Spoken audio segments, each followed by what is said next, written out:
Politics Nation with Reverend Al Sharpton starts right now. Good evening, Rev.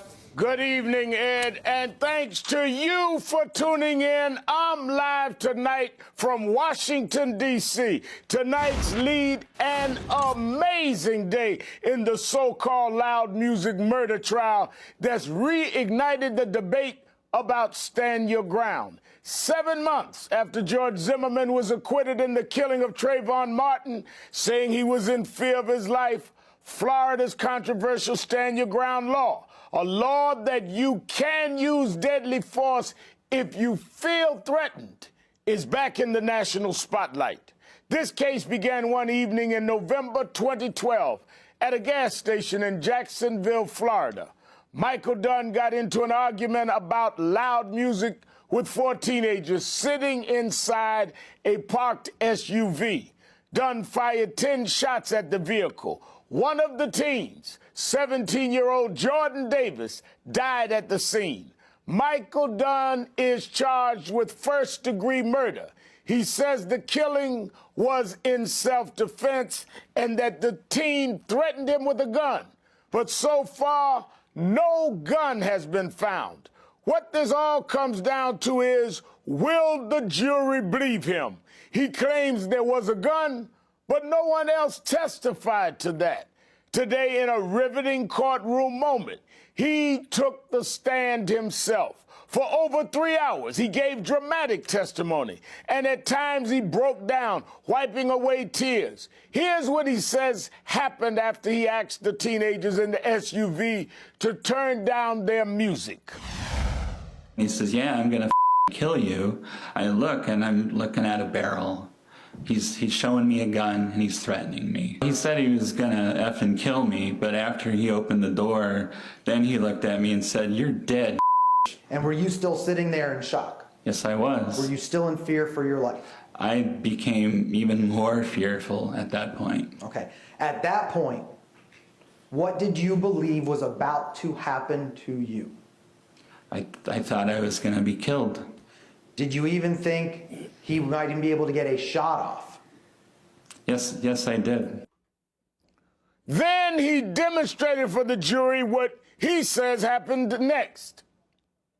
If you could you show the jury exactly what you did when you heard it's going down now? Well, if we say over here is my glove box,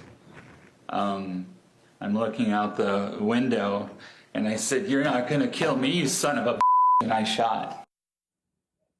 The stand your ground law means that the burden is on the prosecutors to prove beyond a reasonable doubt that Dunn was not in fear and that there was no gun in the SUV. And that's where they focus their cross-examination of Dunn. Let's talk about what this, what you saw was. As you sit here today, what is it now? It was a shotgun. It's a shotgun. Okay, what did you tell the sheriff's office it was? I told him it was a shotgun. Didn't you tell him it was either a barrel or a stick? Yes, I did. And this is after the police telling me there is no weapon recovered at the car or the scene, and me believing the police are competent and able to search the whole area. So by process of elimination, you know, it's like some kind of industrial object, a pipe, something that looked very much like a barrel. No doubt in my mind that that was a weapon, that that was a firearm. But the doubt came in when the police started telling me that they didn't recover anything at the car or the scene. But as we've learned, they didn't check the scene. And but you said at that time it could have been a stick. Yeah, and again, 2 hours of sleep, I misspoke. I mean, a stick doesn't really do justice to it. Picture anything that looks like a barrel. The detective said at some point, is it possible it was your imagination? And you said yes. No, I did not. I started to say that anything is possible, but not likely. And it certainly wasn't my imagination that he came out of the car. Dunn's fiancée, Rhonda Rower, was with him the night of the shooting and in the hours after. At the time of the shooting, she was inside the gas station's convenience store, and she was back in the car with him when they drove away from the scene. The prosecution wanted to know what he told her about the shooting. You love Rhonda Rower. Yes, sir, I do. Right? You love her a lot, right? Yes, sir, I do. And you loved her back then, correct? I love her today. November 23rd, 2012, you were in love with her. Yes, sir. You cared about her. Yes, sir. Right, and when she got into that car, she asked you what happened, right? Yes, sir. And you told this jury, you explained it to her, right? Yes, I did. And she, as you said, was a wreck, right? Yes, she was. Because she knew that you had just fired into a car with human beings inside. She doesn't understand self-defense, but you are right. She was very upset over what I had done. Right, right. And so you guys were together for 3 miles and she was hysterical? Crying, yes. Right. You did not tell her during that 3 miles anyone pointed any weapon at you, did you? I think I did. I think I was very clear that they threatened my life. I was very clear that they came out of their car advancing upon me. And whether she comprehended what I was saying, I couldn't say. My question was, did you tell her they had a weapon of any kind? Yes, I did. You did. What did you tell her? To tell the jury the term that you used to describe the weapon. I don't know what I said, but I told her that they had a weapon, they threatened my life, and he advanced upon me. Well, how'd you describe the weapon? Did you say they had a sword? Did you say they had a machete? Gun. A gun. You used the word gun with Rhonda Rower. Yes, I did. When?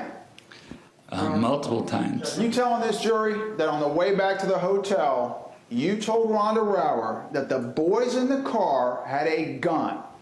If I told her on the way to the hotel, I told her several times at the hotel, I told her several times on the way home that this was self-defense. That wasn't my question. Well, the whole conversation revolved around gun, threat. They came out of the car at me, so it wasn't just they had a gun, because when he just had a gun, I didn't shoot him. It wasn't until he made specific threats and got out of his car and came after me. Okay, so all of that was part of the conversation. All right. From the time you left the gate station to the time you got back to the Sheraton, how many times did you use the word gun to describe what the boys, let me finish, what the boys in the car had? I couldn't tell you. Was it more than one? At least one. But in a surprise twist, prosecutors called his fiancee back to the stand. And then in a dramatic courtroom moment, she fought back tears as she contradicted her fiance's testimony. On November 23rd, 2012, after the shooting, when you came out of the gate gas station and you got into the defendant's car? Yes. Did the defendant ever tell you he saw a gun in that red SUV? No. Did the defendant ever tell you that he saw a weapon of any kind in that SUV? No. There was no mention of a stick? No. There was no mention of a shotgun? No. There was no mention of a barrel? No. There was no mention of a lead pipe? No. Back in the hotel room, Ms. Rower, that same night, did the defendant ever tell you that he saw the boys with a firearm? No. Did he ever tell you that he saw the boys with a weapon? No. On the 2-hour drive back to Brevard the following morning, did the defendant ever tell you that he saw a gun in the SUV? No. And on that 2-hour drive, did he ever tell you he saw a weapon of any kind in that SUV? No. Have a moment. The witness testimony is now complete. The jury will hear closing arguments tomorrow. If convicted, Dunn faces up to life in prison. Joining me now is Florida criminal defense lawyer Ken Padowitz and former prosecutor Faith Jenkins. Thank you both for being here. Thank you. Thank you. Ken, a dramatic day of testimony. What's your reaction to what we saw? Well, I think when Mr. Dunn took the stand, his testimony was brilliant. He went on about his defense and how he was in fear and how he saw a weapon. It was brilliant, brilliant. The only problem, Reverend, is that his fiancée got on the stand and basically said he was a liar.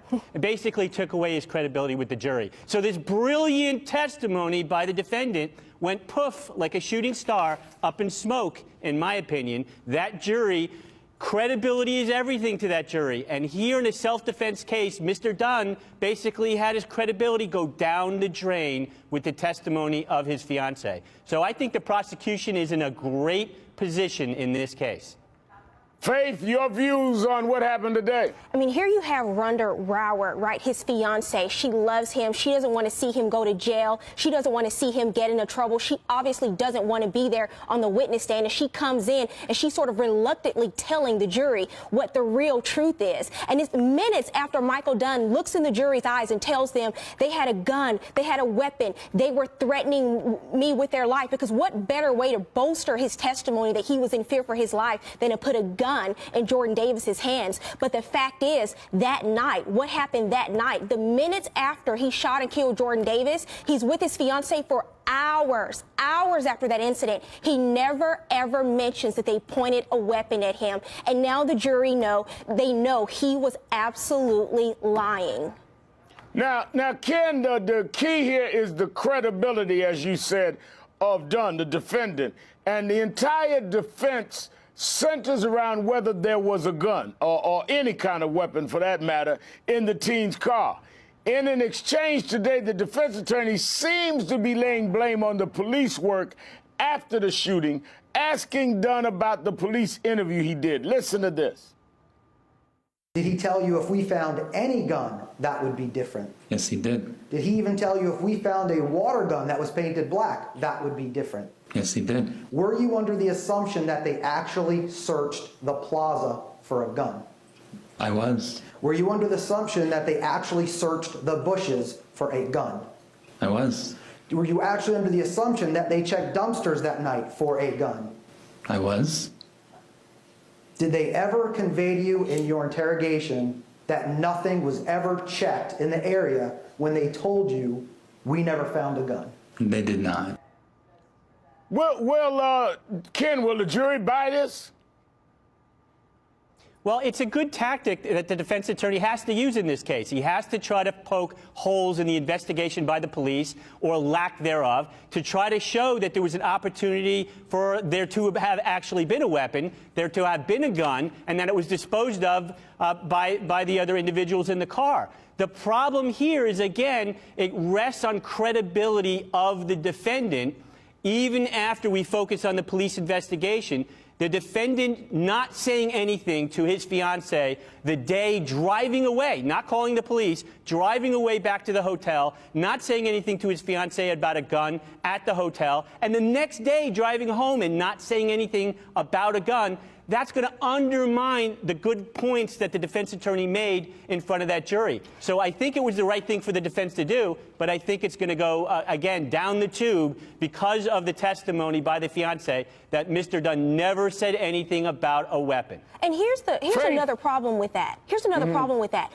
If he had called the police or stayed at the scene or called 911 and made a report in that moment of the alleged gun, they could have looked for a gun at the scene, but he didn't. They didn't know that there was this alleged gun in the hands of Jordan Davis and his friends until the next day when the police called him and made him come in and surrender himself. So the fact that there was time for these teens to hide a gun, in part because he fled, he's able to benefit from his fleeing and say, well, the police didn't do their job, when in fact they didn't even know to look because he didn't stay to tell them. I'm going to ask you to hold it right there, Faith. Ken, please stay with us. More on the Michael Dunn trial coming up, including a police tape played in court today that surprised everyone. Plus, Chris Christie leaves New Jersey, but he can't leave behind questions about the bridge scandal. Does the GW Bridge situation impact your ability to execute on those priorities for the state? I'm shocked you brought that up.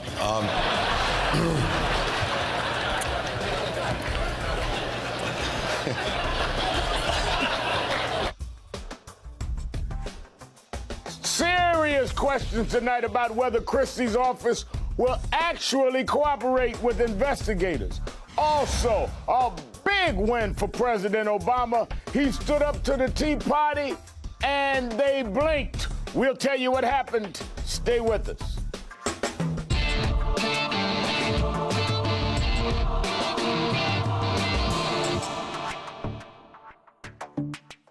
We believe him. He claims there was a gun, but no one else testified to that. Today, in a riveting courtroom moment, he took the stand himself.